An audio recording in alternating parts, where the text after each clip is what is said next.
আমাদের মর্যাদা পুরুষোত্তম প্রভু শ্রী রামকে নিয়েও অনেক মানুষের এত সমস্যা, বিশেষ করে আমাদের ভারতবর্ষে।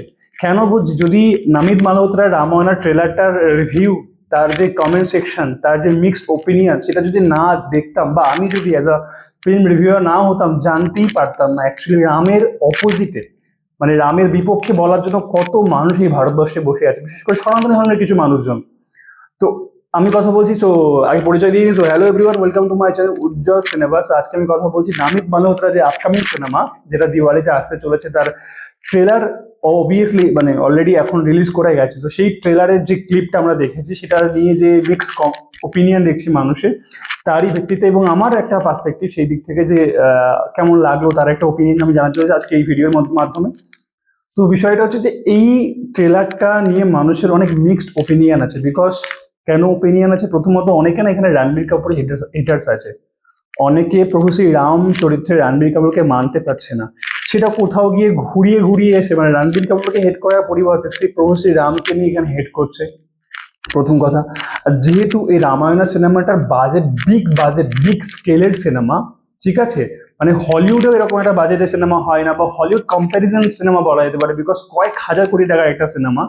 সেইখানে যখন ট্রেলারটা আমরা দেখলাম, দেখে না সেখানে হিউজ কিছু একটা লার্জার দ্যান লাইফ, যেটা সিনেমা মানে তো লার্জার দ্যান লাইফ, সেরকম এক্সপেকটেশন আমরা কিছু পেলাম না। সেই জন্য মানুষ কিন্তু এই ট্রেলারটাকে, এই রামায়ণাকে নিয়ে ভীষণ বিভিন্ন কথা বলছে। তবে আমি আমার পার্সপেক্টিভ থেকে বেশ কয়েকটা কথা বলতে চাই। বেসিক্যালি আমরা যে সিনেমা দেখতে চলেছি, আমরা আদিপুরুষ দেখেছি। আদিপুরুষের ট্রেলারটা কোথাও আমার ভালো লেগেছিল, কিন্তু সিনেমা কিন্তু ডুবে গেছে। বিকজ ওই ভিএফএক্স সিজিআই কে ওই আজকালকার মডার্ন যুগের মানে মডার্ন কন্টেম্পোরারি সময়ে ব্যবহার করতে গিয়ে মানে কি একটা খিল্লিপনা করেছে, সেটা তোমরা সবাই দেখেছো।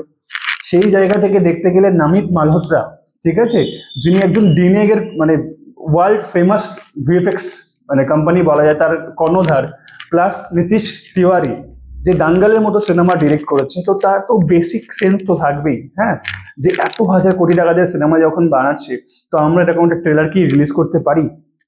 তো বিশ্বাস করো তোমরা যে তারা নিশ্চয়ই অবুঝ নয়, তারা কিছু ভেবেচিন্তে এই ট্রেলারটা রিলিজ করেছে।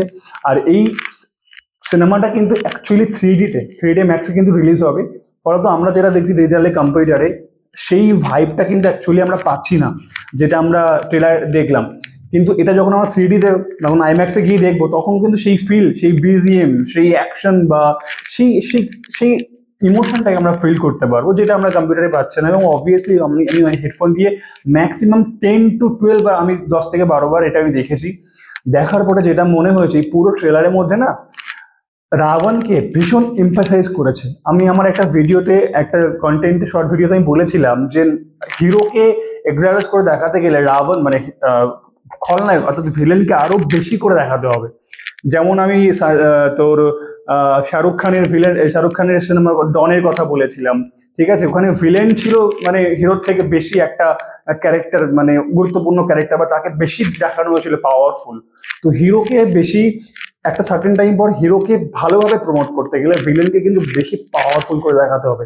এবং তোমরা ধুরন্ধরই দেখে নাও, ঠিক আছে, প্রথমে আমরা অক্ষয় খান্না করছিলাম, তারপরে পরের সেশনে কিন্তু রণবীর সিং কিন্তু সেই জায়গাটা মেকআপ করে দিয়েছে।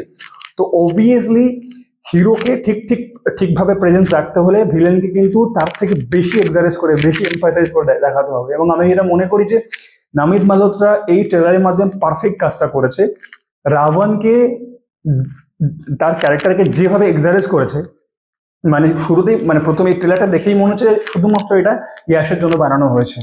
তার যে ডায়লগ বলার ধরন, তার যে বডি ল্যাঙ্গুয়েজ, তার যে এক্সপ্রেশন, তার যে ওই লার্জার দ্যান লাইফের যে একটা ব্যাপার, যে রাবণ তিনো লোগো কা মহারাজ জয়, হ্যাঁ, তো সেই জায়গাটা মানে সেই ডায়লগটা যখন বলছে, সেই সিনটা জাস্ট মনে হচ্ছে যে এই সিনেমাটা পুরো একা ইয়াশ দখল করে নেবে। কিন্তু এমনটা নয়, বিশ্বাস করো। যখন এখানে রাবণ ইয়াশকে সেইভাবে এক্সারেস করে দেখানো হচ্ছে, বিকজ রাবণ তো ওইরকম একটা ক্যারেক্টার, আমরা তো রাবণ সম্পর্কে শুনেছি ভাই, ওটা বোঝার চেষ্টা করো, ওটা রাবণ, ঠিক আছে, পাড়ার কাকু নয় যে যার নাম রাবণ। ওর অ্যাকচুয়ালি অ্যানসিয়েন্ট হিস্ট্রিতে আমরা রাবণ যা পড়েছি বা যা জানি, তো সেই রকম তো হবেই। আর মর্যাদা পুরুষোত্তম শ্রী রাম সম্পর্কে যেমন সে শান্ত, তেমন সে দেখে গেলে খুব কঠোরও। তো কিছু কিছু মানুষকে দেখলাম যে এইখানে রণবীর কাপুরের ইমোশন, অ্যাক্টিং, কথা বলার ধরন এবং কিছু কিছু প্রেজেন্সে কটাক্ষ করছে। আমরা ট্রেলারে যেটুকু দেখেছি হয়তো সেটা মাল্টিপল অফ কাট থেকে এক জায়গায় করে একটা জায়গায় দেখানো হয়েছে, সে কখন কোন ইমোশন থেকে কথা বলে আমরা বুঝতে পারছি, কিন্তু প্রমিনেন্ট তো নয় ওগুলো। বিভিন্ন জায়গাতে কাট কাট কাট করে একটা সিন পরে জুড়ে সেভাবে তো ট্রেলারটা আমরা দেখছি, ফলত পুরো সিনেমা না দেখে রামকে এখনো মানায়নি। রণবীর কাপুরের ডায়লগ ভালো না, এই ভালো না, তাই ভালো না, ঠিক আছে রণবীর কাপুরকে রাম হিসেবে মানাবে না, আরে বস আগে সিনেমাটা দেখো তারপরে বিচার করো। তবে এই সিনেমাতে যেটা হয়েছে, আমার এই ট্রেলারে যেটা হচ্ছে, মানে অ্যাকচুয়ালি আমার ভিএফএক্সটা দারুণ লেগেছে, যে সিজিআই ভিএফএক্স এর ব্যবহার, যে খুব মানে কালার, প্রমিনেন্ট কালার ইউজ করেছে। দু একটা জায়গায় দেখলাম যেখানে অতটা প্রপার সিজি মানে ভিএফএক্স অতটা ভালো লাগেনি, মাস্ট জাস্ট একটা দুটো জায়গায়, বাকি পুরো ট্রেলারটা জুড়ে একদম প্রমিনেন্ট কাজ হয়েছে। হ্যাঁ, এখানে কিন্তু যখন মাতা সীতাকে যখন রাবণ নিয়ে চলে গেল কিডন্যাপ করে, তখন যখন প্রভু শ্রী রাম বলছে যে সে মাতাকে নিজেই ফিরিয়ে আনবে, মাতা সীতাকে, তারপরে যে সিনটা আছে সেই সিনে কিন্তু দেখা যাচ্ছে যে বানর সেনারা সৈন্যরা অনেক দূরে আছে এবং প্রভু শ্রী রাম দাঁড়িয়ে বলছে যে মাতাকে ফিরিয়ে আনবে। বানর সৈন্যকে দেখানো হচ্ছে এবং অনেক মানুষের অবজেকশন হচ্ছে এখানে কেন বজরংবলী অর্থাৎ হনুমানজিকে দেখানো হয়নি। হ্যাঁ, ট্রেলারটা অবভিয়াসলি বড় করেছে, 4 মিনিটের ট্রেলার, কিন্তু এই 4 মিনিটের ট্রেলার সবাইকে একটা মানে ভাবো যে কাকে দেখাবে।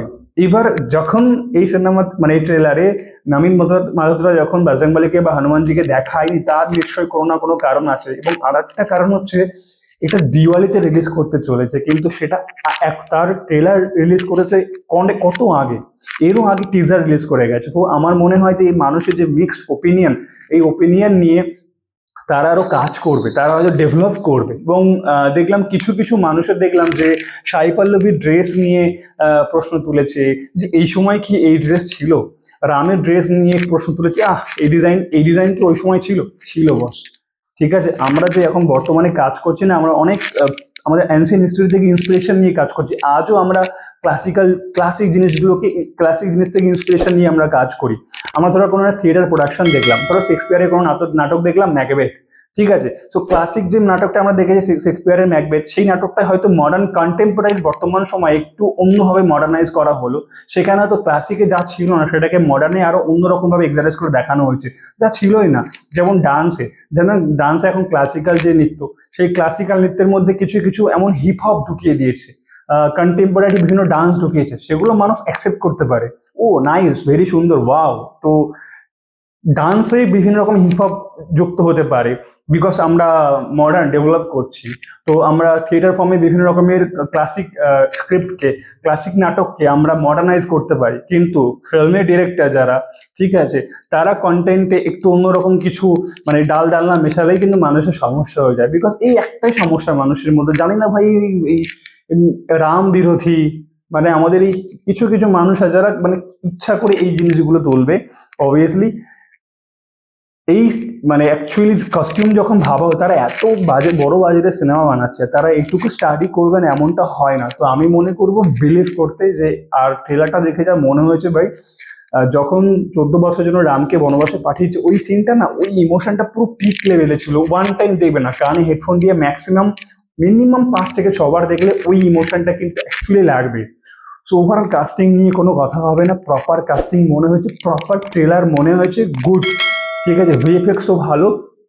প্রভু শ্রী রামকে যেমন দেখানো উচিত ওইটুখানি ট্রেলারের মধ্যে ঠিক দেখিয়েছে। আই হোপফুলি আবারও ট্রেলার আসতে পারে একটা পারফেকশন করে, তো সেখানে হয়তো বজরংবলীকে দেখানো হতে পারে বা আরো কিছু হতে পারে, যেটা অমিত মালহোত্রা, নীতিশ তিওয়ারি যে ভাবনাটা ভেবেছে, দেখা যাক কি হতে পারে। সো অবভিয়াসলি আমি বলবো যে এই সিনেমাটাকে এখনই না দেখে এত হেট করার কোনো মানে নেই। বাজে মিক্স ওপিনিয়ন দেওয়ার, কস্টিউম ভালো না, অ্যাক্টিং ভালো না, ইমোশন ভালো না, ডায়লগ ভালো না, ক্যারেক্টার ভালো হয়নি, ভিএফএক্স ভালো না, ভালো 3D আইম্যাক্সে যখন দেখবো তখন আমরা হয়তো সেটা হয়তো আমরা আমাদের ভুলটা বুঝতে পারবো। অ্যাকচুয়ালি বিশ্বাস করা দরকার।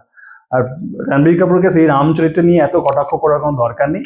সো হোপফুলি ভালো হবে। প্রভু শ্রী রামকে নিয়ে বানানো একটা সিনেমা, বর্তমান সময়ে এত বড় বাজেটের সিনেমা, সাপোর্ট করতে হবে, ভালো হবে। সো জয় বজরংবলী, জয় শ্রীরাম, দেখা হচ্ছে নেক্সট ভিডিওতে, বাই।